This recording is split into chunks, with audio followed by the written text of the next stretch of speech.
Mean राशि वालों, आपके जीवन में कई तरह के उठापटक होते रहते हैं, जैसे कि आर्थिक तंगी, जैसे कि बहुत ज़्यादा मानसिक चिंता, परेशानी और मेंटली आप बहुत ज़्यादा सोचकर परेशान होने वाले होते हैं, बहुत ज़्यादा सोचने वाले होते हैं। और नवरात्र का समय ऐसा होता है कि आप इस समय आपके जो खराब ग्रह हैं उसे ठीक कर सकते हैं, क्योंकि माँ दुर्गा के चरणों में ही सारे ग्रह मौजूद रहते हैं। और ये समय बहुत ही अद्भुत होता है, बहुत ही शुभ होता है, जिस समय माँ दुर्गा अपने भक्तों के लिए पृथ्वी पर आगमन करती है। और इस नवरात्र में आपको कुछ ऐसे उपाय हम बताने जा रहे हैं जिसे आप करके अपने भाग्य स्वयं बेहतर बना सकते हैं। वैसे तो शनि की साढ़े साती चल रही है, लेकिन शनि की साढ़े साती से भी आपको रक्षा और बहुत रक्षा होगी, क्योंकि ये जो उपाय है यह आपके ऊपर जो ग्रहों के निगेटिव प्रभाव है उससे भी आपको बचाएगा। ये वीडियो पूरा देखिएगा, बहुत ज़रूरी और महत्वपूर्ण वीडियो साबित आपके लिए साबित होने जा रहा है। चलिए विस्तार से चर्चा करेंगे, आगे बात करें उससे पहले एक बात कहेंगे, चैनल को सब्सक्राइब ज़रूर कर लीजिएगा, क्योंकि अच्छी महत्वपूर्ण ज़रूरी जानकारी इस चैनल के माध्यम से आपको अक्सर मिलता रहेगा। मीन राशि वालों, जहाँ तक शनि की साढ़े साती की सवाल है, ये अपने आप में बहुत कष्टकर समय होता है, बहुत कष्ट देने वाला समय होता है, क्योंकि किसी पर भी शनि की साढ़े साती शुरू होती है तो शनि 12वें घर में, फिर आपके प्रथम और फिर द्वितीय भाव में रहते हैं, तो ये आपके खर्च भी बढ़ाते हैं। फिर जब प्रथम भाव में आते हैं तो भी आपके लिए नुकसान होता है। थोड़े बहुत ठीक स्थिति बनती है, पहले से कुछ सुधार होता है, लेकिन कुछ अन्य चीज़ों में परेशानी बढ़ती है, जैसे दाम्पत्य जीवन खराब होता है। और जब आपके तृतीय भाव में आते हैं तो कहीं न कहीं आपके जॉब से संबंधित परेशानी बहुत ज़्यादा बढ़ जाती है। यानी आप समझ लें कि तीनों चरण ही खराब माना जाता है, क्योंकि शनि की साढ़े साती अपने आप में एक बहुत ही दुखद समय कहा जाता है। तो आपको हम बताने जा रहे हैं कि आप नवरात्र में कुछ ऐसा उपाय ज़रूर कीजिएगा जो इस वीडियो में बताया जा रहा है। यदि आपसे बन सके तो ये उपाय आपके भाग्य को, सोया भाग्य को जगा देगा। तो चलिए विस्तार से चर्चा करते हैं। सबसे पहले तो बता दें, नवरात्र का समय बहुत ही महत्वपूर्ण होता है और ऐसे लोगों के लिए भी होता है जो निगेटिव शक्तियां प्राप्त करते हैं। कुछ ऐसे लोग जो निगेटिव शक्तियों को प्राप्त करते हैं और उसे उसका संचार करते हैं, उसके ताकत को बढ़ाते हैं, और इसका प्रभाव ये होता है कि वो जो निगेटिव शक्ति होती है वो इंसान को भी परेशान करता है। तो लोग निगेटिव शक्ति को बढ़ाकर दूसरों को परेशान करने में लगे रहते हैं।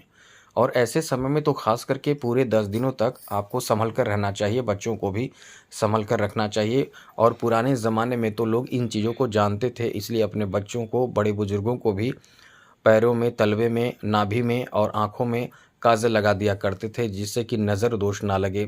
तो ये परंपरा है और पुराने परंपरा जो चले आ रहे हैं, इसका पालन भी ज़रूर करना चाहिए।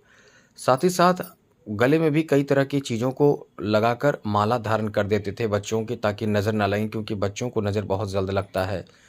और नवरात्र के समय कई कुछ ऐसे लोग भी होते हैं जो सिद्धियां प्राप्त करने में लगे रहते हैं। आप भी, हम यही बताने जा रहे हैं कि आप भी इस समय अपने जीवन में आ रहे कष्ट को दूर करने के लिए ये उपाय ज़रूर कीजिएगा। इससे बहुत लाभ होगा, क्योंकि बहुत लोग ये करते हैं और जो लोग नहीं करते हैं समझ लें कि वो लोग अपने लिए बहुत गलत करते हैं, क्योंकि अच्छे समय आपके पास से चला जाता है और फिर पूरे 1 वर्ष बाद शारदीय नवरात्र आता है। तो करना क्या है ये आपको जान लेनी चाहिए। आपको नवरात्र में, जैसा कि समी का पौधा हो, जैसा कि माँ दुर्गा आप इस फोटो में देख रहे होंगे, समी का पौधा हो, उसमें आपको प्रतिदिन जल देना चाहिए, थोड़ा सा गुड़ डालकर। जल में थोड़ा सा गुड़ डालकर यदि आप प्रतिदिन जल देते हैं तो ये शनि की साढ़े साती से संबंधित, शनि का महादशा, अंतरदशा, प्रत्यंतर दशा, मनमंत्र दशा, किसी तरह का कोई ढया महा कुछ भी हो, किसी पर भी वो बहुत लाभ मिलने लगता है, परेशानी दूर हो जाती है। तो मीन राशि पर तो अभी शनि की साढ़े साती चल रही है। यदि मीन राशि के लोग जल अर्पित करेंगे तो ये निश्चित रूप से शनि की साढ़े साती में जो बाधा, शनि की साढ़े साती के कारण जो बाधाएं उत्पन्न हो रही है उससे आपको राहत मिलेगा और लाभ मिलना शुरू होगा। आगे बात करें तो दोस्तों, एक बात आप आगे समझिए, इस नवरात्र में नवमी के दिन, जी हाँ दोस्तों, नवमी के दिन आप किसी जगह कन्या खिलाई जा रही हो, या आपके घर में यदि ऐसा हो रहा हो तो कहीं भी जाकर जो कन्याएं खिलाई जा रही हो उनके पास जाकर अपने तरफ से 5 रुपये, जी हाँ दोस्तों, 1 रुपये भी दे सकते हैं, लेकिन इसका बहुत कम वैल्यू है। कम से कम 5 रुपये सभी कन्याओं को 5-5 रुपये, और जो भैरू भैया के रूप में हों, उन सभी को, जो भी बच्चे वहाँ एक रूप में आई हुई हों, उनको आप सम्मान या अपने तरफ से 5 रुपये ज़रूर दे दें। इससे आपके जीवन में पैसे की कमी नहीं होगी। आप आशीर्वाद भी ज़रूर लीजिएगा और बिना कोई मन में भेदभाव रखे आशीर्वाद लीजिए। आप उनके पैर छूइए, आशीर्वाद लीजिए, ये आपको बहुत लाभ करता है। आगे बात करें तो पूरे नवरात्र में ये काम आप ज़रूर कीजिएगा, कभी भी कीजिए, और जितना जब भी कर सकें ज़रूर कीजिएगा। अष्टमी में भी कर सकते हैं, सप्तमी में भी कर सकते हैं, उससे पहले भी कर सकते हैं, कभी भी कर सकते हैं। आपको चाहिए कि एक चुनरी लें जिसमें जो बहुत ही अच्छा हो, सुंदर, अपने मन से, क्योंकि माँ को जितना आप सुंदरता रूप में देखेंगे, चढ़ाएंगे, आप अपने यथाशक्ति, अपने सामर्थ्य के अनुरूप जो भी आप करेंगे, आपको बहुत उससे ज़्यादा मिलता है, क्योंकि माँ दुर्गा साक्षात पृथ्वी पर आ जाती है और इसका प्रभाव आपको मिलता है। जो लोग, एक बात आप नोट कर लीजिए, जो लोग नवरात्र कर रहे होते हैं उन पर बुरी शक्तियों की कोई प्रभाव काम ही नहीं करता है। जी हाँ मित्रों, ये नोट कर लीजिए, जो लोग नवरात्र कर रहे होते हैं उन पर कभी भी कोई भी यदि कोई क्रिया किया जाए, क्रिया मतलब निगेटिव उसके शक्ति को उस पर यूज़ किया जाए, तो उस पर काम नहीं करता, क्योंकि वो नवरात्र पर जब रहता है तो माँ दुर्गा की शक्ति सम्माहित होती है उनके शरीर में, जो लोग नवरात्र करते हैं, इसलिए उन पर निगेटिव प्रभाव पड़ता ही नहीं है। और इसके विपरीत आप उनको अपने तरफ से कुछ भेंट करें, जब वो फलाहार कर रहे हों, या वो मतलब आपको उनके लिए कुछ करने में बन सके तो ज़रूर कीजिएगा, इसका पुण्य भी आपको प्राप्त होता है।